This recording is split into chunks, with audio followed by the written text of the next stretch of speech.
Hello everyone, welcome back to my channel. It's me again, Chelsea, and today, I don't know if you can tell from my background behind me, but I'm going to be doing a subscription box wrap up of some description. So behind me I have got all of the Illumicrate and the Fairyloot books lined up from the year. I have got a little stack of the double book month books that we got from Fairyloot just down here.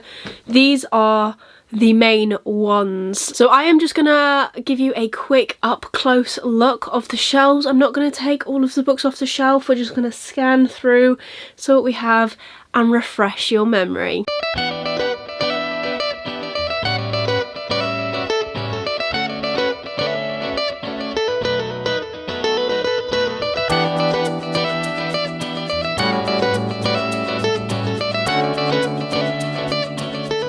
What are we going to wrap up? First off, let's talk about the books I actually read from these subscription boxes. I read barely any, actually. I read a grand total of 3. Yes, 3 of these books, and I'm pretty sure in a lot of these videos I actually said, I'm really hyped for this book, I know a lot about this book has been on my list. To name a few, She Who Became the Sun was on that list. Empire of the Vampire, definitely on that list. Witches Steeped in Gold, just there, on that list. What else was Once Upon a Broken Heart and Defy the Night were on that list, and I didn't I didn't read them. I didn't get to them. I don't really know why. I did manage to read past my goal, so I read 76 books in the year of 2021. 3 of which were these, so I do need to keep an eye on that for this year, for 2022, because I do not want to make this a habit. I'm pretty sure I made this a habit in 2020 when I first started getting these books. I don't want to carry it on. So I'm just going to quickly show you the 3 books that I actually did manage to read and just run through them as brief as I can. So I believe Law was actually the first one that I read in the year of 2021. This was a Fairyloot exclusive. It is mythology based. So in this book our main character is Law, and she does not take part in the events that happen every 10 years, I believe. Apologies, my memory on this might be a bit squiffy because I read this right at the start of 2021. So yes, our main character Law does not take part in the Aegon, which is something that happens every 10 years, and the Aegon was created by Zeus, who made the gods walk the earth as humans or mortals, and they can then be slain, and the people that actually manage to slay a god can take their powers. And Law's family were actually killed during the Aegon, so she wants to get revenge.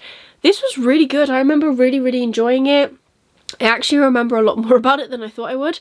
I really enjoyed the mythology of this. I felt like I learned a lot.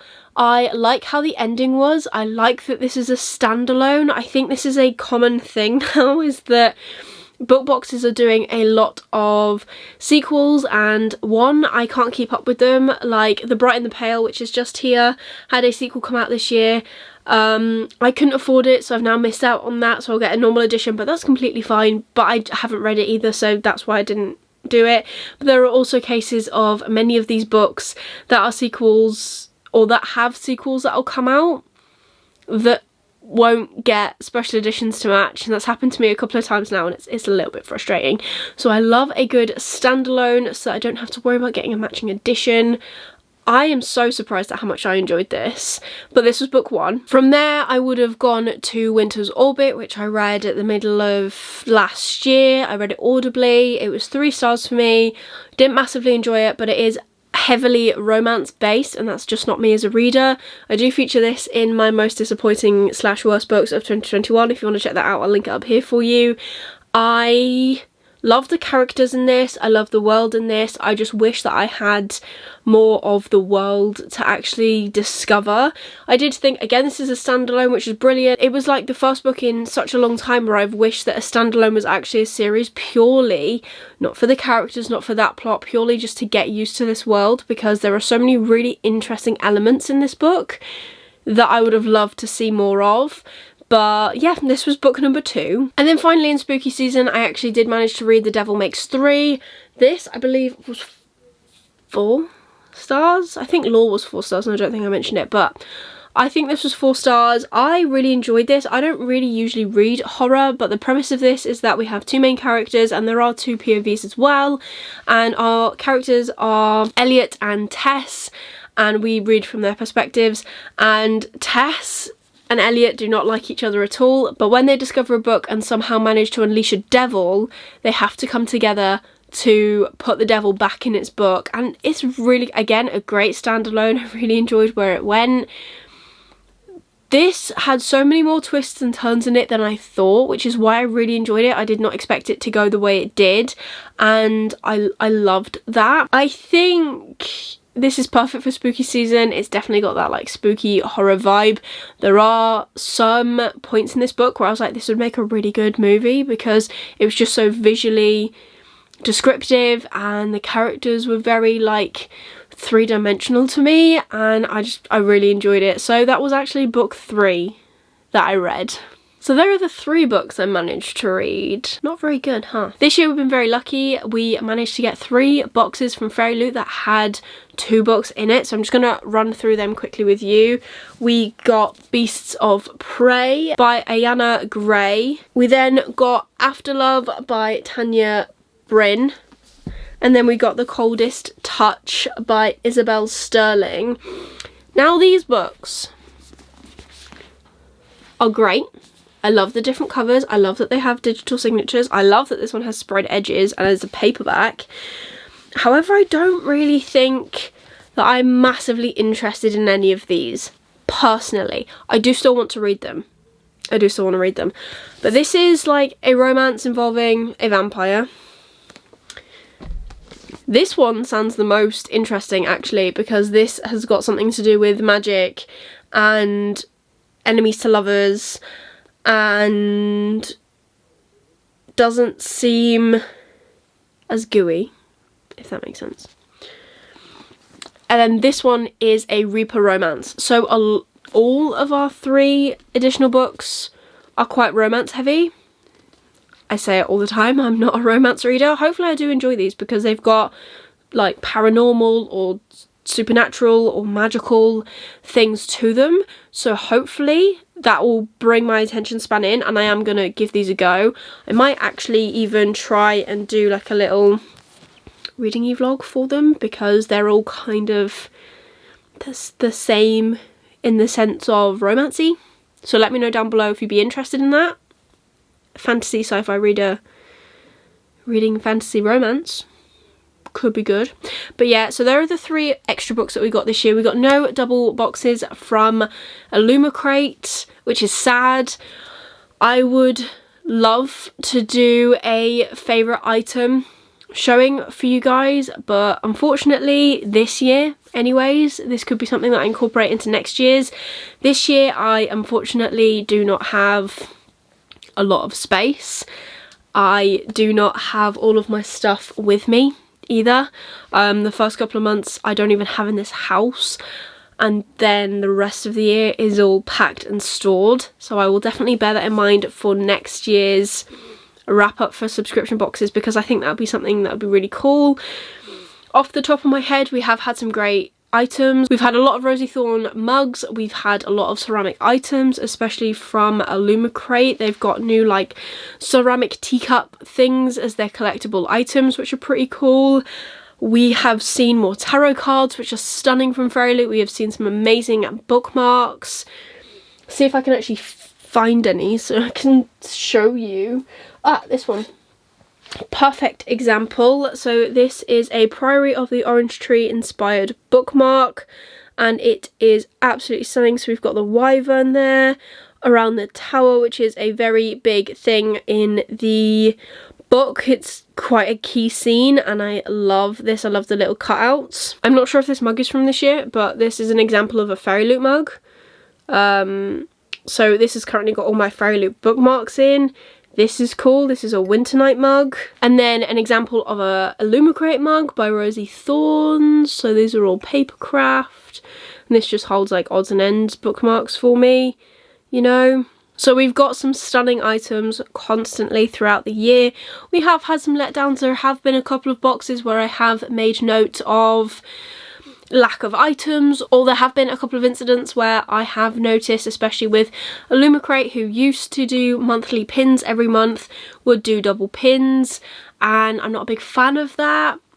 But that's fine. There have been some very paper heavy months. I will link the playlist for all of my book box battles videos for 2021 up above for you, so you can check them all out. They are good fun. Some of them are fantastic. My all-time favourite item from this year that has literally just come to me, there is a TBR game from Fairyloot, which came with a little pad where you could write a list of books that you wanted, 20 books, and then they gave us a little 20-sided die as well, which was like purple and sparkly, I'm pretty sure, and it was stunning. It's such a good die, especially like for that game, but also if you're a D&D person, it's 20-sided die, and I believe they use them all the time. I'm learning about D&D because my other half plays it. I don't, he does, but we're learning, we're growing, that's what we're enjoying for 2022. So that's pretty cool. That is my favourite item from them. Illumicrate, I can actually show you my favourite Illumicrate item. It is this, so this is the reading journal that they sent out. I have already started filling in the first month, which is January, obviously. Like we've got, so a shelf where you can put all your books in that you've read, which I haven't started filling out yet, even though I have filled some out. A goals page and a plans page, year at a glance page, which I filled out with just what's happening. And then we've got some pages like this with like month at a glance, anticipated releases, budget tracker just there, and then reading log and quotes, and then just weeks, which I haven't filled out because I haven't done an awful lot yet. So this will be I will be taking this with me to work when I start. That's pretty cool. And a notes page, so that is definitely my favourite Illumicrate item that we have got this year. Kind of hope they do another one. I would love to get into bullet journaling myself. I'm really struggling with like the creative aspect of it. I feel like there's a lot of pressure to make them perfect, and I am not that person. So something like this is absolutely fantastic. And now I'm going to show you two favourites from each box for the most stunning books, and we're going to start with Illumicrate. So first off, I have to mention the Empire of the Vampire special edition that Illumicrate did with J. Kristoff. It is white instead of all black. We've got black block sprayed edges top and bottom, and we have these stunning sprayed edges with the house. It's so good. We have special end papers where Jay has signed. Yes, I'm on first name basis apparently. And then the reason I cannot read this book and it can only just sit and be pretty on my shelf, it is white underneath. This would get so grubby, but it is so pretty, and it's such a nice change to all of the other editions that are out there. So that is my first choice for Illumicrate. And then my personal second choice is definitely Little Thieves. Again, block colours top and bottom, but we have these amazing sprayed edges. They're so nice and digital. And then we have Under the Dust Jacket. And when I unboxed this, I was so excited. Like, look at this. How amazing. It goes all the way around, and there's stuff on the back as well. It's just so beautiful. I love this. There are also other stunning books. She Who Became the Sun, the sprayed edges with the ombre is beautiful. Marvelous Light, which has an acetate cover, is fantastic and a definite honourable mention, but definitely Empire of the Vampire purely because of how hyped I was for it, and Little Thieves are hands down so pretty for me. And then for Fairyloot, obviously first choice is Witches Steeped in Gold. I included this in the most gorgeous books I own. Again, I'll link it up here for you, make sure you check it out. This has got no title cover here. We have got the name of the book on the spine, which is just so nice, but all of this foiling is so nice. We have stenciled edges all of the way round, which is just so nice. They've done such a good job with this, honestly. We then have the foiling again just on the front of the book and on the spine as well, which if that isn't enough, we then have artwork on the back of the dust jacket. And it is a stunning depiction of our two main characters.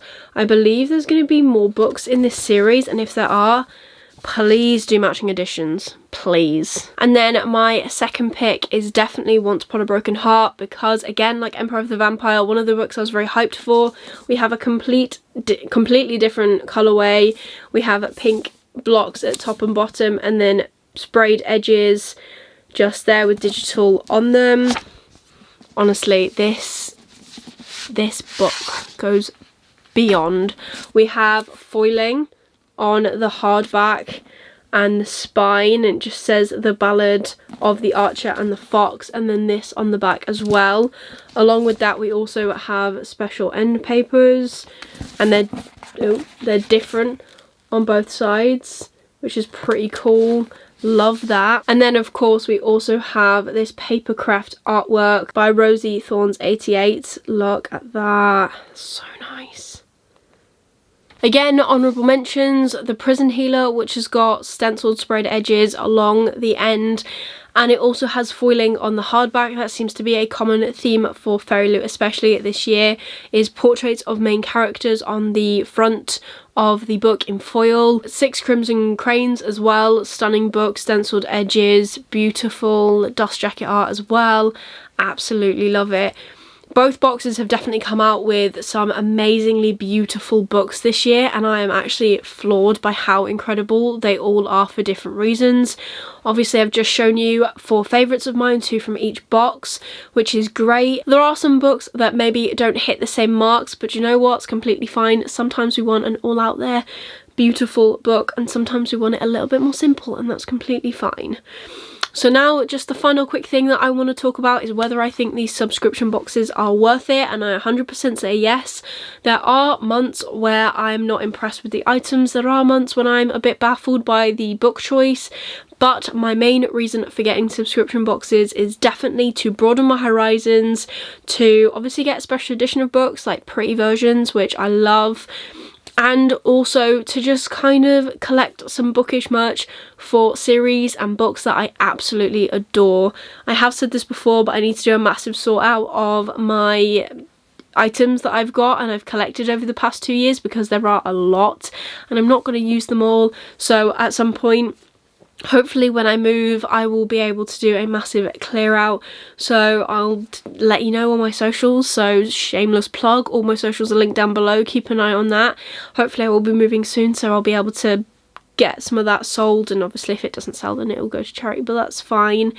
But yeah, 100% think these subscription boxes are worth it. Fairyloot is coming out with an adult book only subscription, and I am hoping against hope that I'm able to get that, because I think that will be fantastic. I love adult fantasy. I'm getting really into it now. Obviously I'm getting older, so I'm apparently an adult, and I don't believe it, but apparently I am. And my reading tastes are definitely changing, so I'm excited to see what they bring out with that. But otherwise, that is everything for today's video. I hope you enjoyed it. It is a little bit different. I haven't done this before, so if you did, please give it a like. It really supports me and my channel. Leave me a comment down below what you think I should include in next year's subscription box. It's not battles, is it? But subscription box wrap up. Would you be interested in seeing like my top boxes of the year? As in, would you like to see who won the most in my opinion? That sort of information, would that interest you? Let me know down below in the comments. And if you don't want to do that and you just want to leave an emoji, leave either a fairy emoji for Fairyloot or a yellow emoji for Illumicrate. And if you want to see more of me, now I'm back to my normal uploading schedule, please consider subscribing down below and ringing that notification bell to get notified every single time I upload new videos. I currently upload on a Wednesday and on a Sunday, so be sure to stick around for more bookish content from me. But otherwise, that is everything for today's video. I hope you're having an amazing day, and I will see you soon in my next video. Bye.